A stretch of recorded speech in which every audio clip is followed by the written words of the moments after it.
దేవుని పరిశుద్ధ నామమును బట్టి మీ అందరికీ నా వందనాలు. మన జీవితంలో ఎన్నో సమస్యలు, శోధనలు వస్తుంటాయి. దేవుని కుమారుడైన యేసుక్రీస్తుకి శోధనలు ఎదురైనప్పుడు ఆయన ఏం చేశాడు? ఈరోజు మనం మత్తయి సువార్త 4వ అధ్యాయము 1వ వచనం నుండి 25వ వచనంలో తెలుసుకుందాం. యేసు ప్రభువు అరణ్యంలో శోధింపబడిన తీరును బట్టి మనము కూడా అపవాదిని ఎలా జయించాలో నేర్చుకుందాం. టాపిక్లోకి వెళ్లే ముందు దయచేసి వీడియోని లైక్ చేసి ఛానల్ని సబ్స్క్రైబ్ చేయండి. అప్పుడు యేసు అపవాది చేత శోధింపబడుటకు ఆత్మ వలన అరణ్యమునకు కొనిపోబడెను.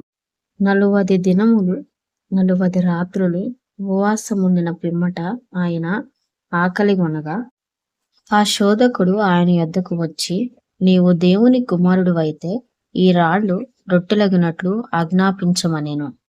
అందుకాయన, మనుష్యుడు రొట్టె వలన మాత్రమే కాదు గాని దేవుని నోట నుండి వచ్చు ప్రతి మాట వలనను జీవించును అని వ్రాయబడి ఉన్నదనెను. అంతటా అపవాది పరిశుద్ధ పట్టణమునకు ఆయనను తీసుకుని పోయి దేవాలయ శిఖరమున ఆయనను నిలువబెట్టి, నీవు దేవుని కుమారుడివైతే క్రిందికి దుముకుము, ఆయన నిన్ను గూర్చి తన దూతలకు ఆజ్ఞాపించును, నీ పాదం ఎప్పుడైనను రాతికి తగలకుండా వారు నిన్ను చేతులతో ఎత్తుకొందురు అని వ్రాయబడి ఉన్నదని ఆయనతో చెప్పాను. అందుకు యేసు, ప్రభువైన నీ దేవుని నీవు శోధింపవలదని మరి ఒక చోట వ్రాయబడి ఉన్నదని వానితో చెప్పాను. మరల అపవాది మిగుల ఎత్తైన ఒక కొండ మీదకి ఆయనను తోడుకొని పోయి ఈ లోకరాజ్యములన్నిటినీ వాటి మహిమను ఆయనకు చూపి, నీవు సాగిలపడి నాకు నమస్కారం చేసిన ఎడల వీటన్నిటినీ నీకిచ్చెదనని ఆయనతో చెప్పగా, యేసు వానితో, సాతానా పొమ్ము, ప్రభువైన నీ దేవునికి మొక్కి ఆయనను మాత్రమే సేవింపవలెను అని వ్రాయబడి ఉన్నదనెను. అంతటా అపవాది ఆయనను విడిచిపోగా, ఇదిగో దేవదూతలు వచ్చి ఆయనకు పరిచర్య చేసిరి. యోహాను చెరపట్టబడినని యేసు విని గలిలయకు తిరిగి వెళ్లి నజరేతు విడిచి జెబూలూను, నఫ్తాలి అను దేశముల ప్రాంతములలో సముద్ర తీరమందలి కపెర్నహూమునకు వచ్చి కాపురముండెను.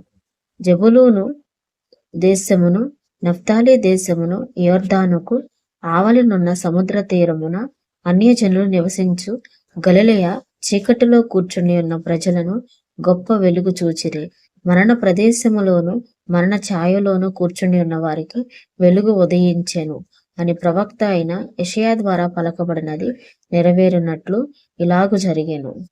అప్పటి నుండి యేసు పరలోక రాజ్యము సమీపించి ఉన్నది గనుక మారు మనసు పొందుడని చెప్పుచూ ప్రకటింప మొదలు పెట్టాను.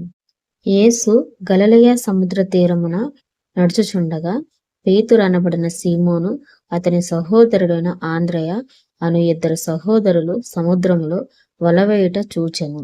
వారు జాలరులు. ఆయన, నా వెంబడి రండి, నేను మిమ్మును మనుషులను పట్టు జాలరులుగా చేతునని వారితో చెప్పెను. వెంటనే వారు తమ వలలు విడిచిపెట్టి ఆయనను వెంబడించిరి. ఆయన అక్కడ నుండి వెళ్ళి జెబెదయి కుమారుడైన యాకోబు, అతని సహోదరుడైన యోహాను అను మరి 2 సహోదరులు తమ తండ్రి అయిన జెబెదయి యొద్ద దోణిలో తమ వలలు బాగు చేసుకొనుచుండగా చూచి వారిని పిలిచెను. వెంటనే వారు తమ దోణిను తమ తండ్రిని విడిచిపెట్టి ఆయనను వెంబడించిరి. యేసు వారి సమాజ మందిరములలో బోధించుచు దేవుని రాజ్యమును గూర్చిన సువార్తను ప్రకటించుచు ప్రజలలోను ప్రతి వ్యాధిని రోగమును స్వస్థపరచుచు గలిలయ అన్నంతటా సంచరించె. ఆయన కీర్తి సిరియా దేశమంతటా వ్యాపించెను.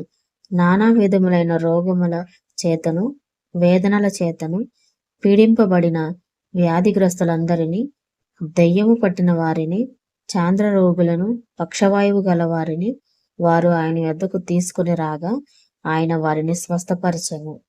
గలిలయ, దెకపోలి, యెరూషలేము, యూదయ అను ప్రదేశము నుండి యొర్దానునకు అవతల నుండి బహుజన సమూహములు ఆయనను వెంబడించెను.